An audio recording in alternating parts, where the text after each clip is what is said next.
Good day mga kalodi, video tutorial. Paano ko nga ba ito ginawa? Tapusin nyo itong video na to. Let's go!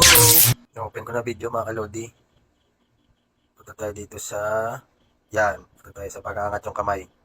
Split natin. Tapos duplicate. Tapos overlay. Pagka-overlay, tutok lang natin dyan sa mga kalodi. Siya natin split. Tapos i-click natin. Remove background. With brush. Yan. Check. Pagka-remove background, punta tayo sa adjust. Dito tayo sa brightness, 0, contrast, i-0 natin. Tapos sa HCA, sundan nyo lang to. Yan, sundan nyo lang yan mga lodi. Okay na yan. Tapos punta tayo sa graphs.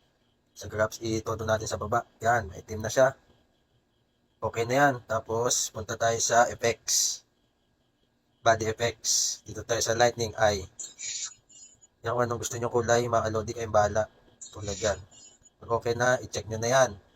Balik tayo dito sa taas, sa main track. I-duplicate ulit natin. Tapos, i-overlay ulit natin yung dinuplicate natin sa baba. Gawa tayo dito ng keyframe mga kalodi. Yan, tapos mask. Horizontal. Start tayo dyan sa baba. Tapos dandanin lang natin. Sundan lang natin yung kamay. Tapos i-adjust natin yung keyframe. Mas maganda yun, sundan lang kamay. Tapos yan. Okay na yan mga kalodi. Okay na yan mga kalodi. Ultra HD, frame rate, optical flow, code rate, export.